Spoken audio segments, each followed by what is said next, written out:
just a big mess of just tangled wires and everything. Kind of thought that would happen.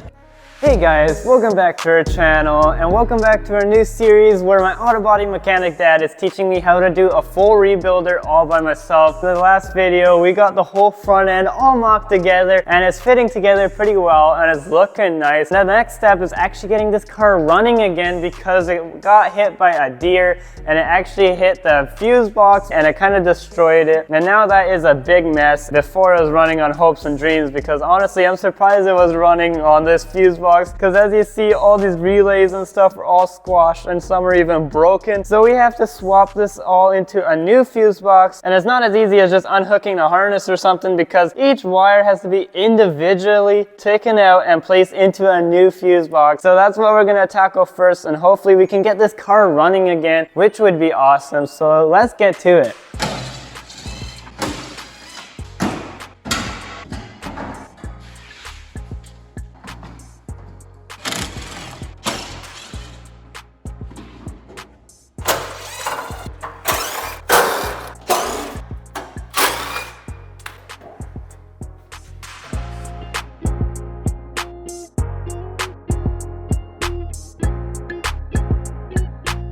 Alright guys, we are up against one of the biggest challenges of this whole rebuilder now, and hopefully we can actually accomplish it without too many big problems. And my dad has a theory of how we're actually going to swap these fuse boxes and hopefully it will work. Yeah, this is going to be a nightmare. I don't normally like doing wiring. A lot of people are scared of it, but if we look at it straightforward, it shouldn't be too difficult. So we've got a used fuse panel off of a parts car, and I already pulled all the wires out of this one. So I kind of figured out a technique that seemed to work, and I'm thinking that should work on this one as well. Nice. Problem is that we're probably going to have to pull all the wiring out of this one first, and then put it all into here. But we're going to have to make sure that we know where each wire goes. So the best way to do that would be if we took pictures as we take them out. Yeah, we're gonna have to take a picture of basically every wire so we know exactly where it goes in the new fuse box. Hopefully we don't get lost. Yeah, exactly. That's the biggest fear of wiring that's this big. Yeah, can you imagine if we get it wrong, right? Yeah. You're turning your headlights on and the wipers start going or something crazy, right? That's why this is a super important step. You take it slow and easy. What we're going to do is there's this extra little fuse box in the front here that doesn't exist on this one here, but it clips onto the front. We haven't found one of these yet, right? Because they apparently are kind of rare, and that's to do with the special model of this car, I think, because it's a Sky Active model. But you can still buy them new, but they're $300 just for this little block here. Just for a 3-inch by 2-inch piece of plastic. But that makes sense because this thing here, if we bought it new, was over $600. Seriously? Just for this little thing. Oh man. So we're gonna start off by just taking it apart basically, taking it slow and documenting as we go, and hopefully we can get this done and in the right order. So cross our fingers. Yeah, let's get to it.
So far away.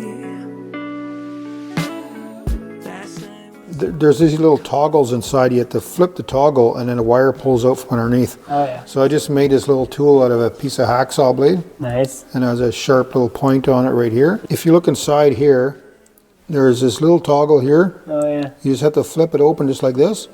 As you're trying to put tension on the wire, Right, it'll pop right the out. terminal will slide out. Yeah, but the smaller ones, like the mini fuses, they have one as well, but it's really hard to see them right there. So you do the same thing. Okay. As long as you got just a little bit of tension on the wire as you're flipping that little lever, they just pop right out.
All right, guys, take a look at this. We got all the wires out of the old one. It's definitely looking very intimidating because it's just a big mess of just tangled wires and everything, but that's exactly why we took so many pictures. That's very important, and now hopefully we can get it back together in a normal way. Very complicated, but yep. And then there's also a couple pieces that are just bridges, so that's also annoying. But now we're just gonna basically go backwards from where we went, starting with the pictures, work our way back. Hopefully everything works normally when we try to start it up. Hopefully it does start. So let's get that thing back together.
Yeah, kind of thought that would happen. Sparkulated.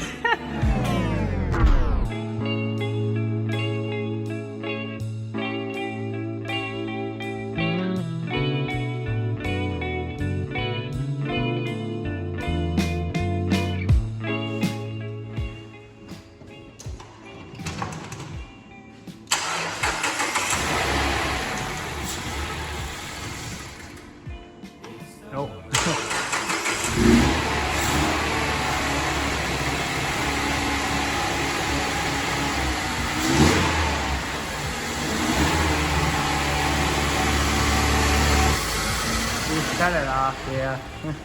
We don't have any coolant in it. But hey, at least it runs, so that's awesome. As you guys just heard, this car is running again, which is awesome. I am so relieved that this car is running, especially from how much we had to do with the electrical, especially swapping out every single wire from the old one into a new one. It was definitely a risky business, but we got it done. Definitely needs a lot of patience when doing something like this for a full fuse box because it has so many little wires in there. We aren't complete under the hood yet, so we have to tidy up a couple more things here to get it all wrapped up, as well as on the outside and this car as a whole. We still need to finish this as a rebuilder, but we're actually going to start tackling that in the next video. So subscribe, stay notified, and I'll catch you guys in the next one. See ya.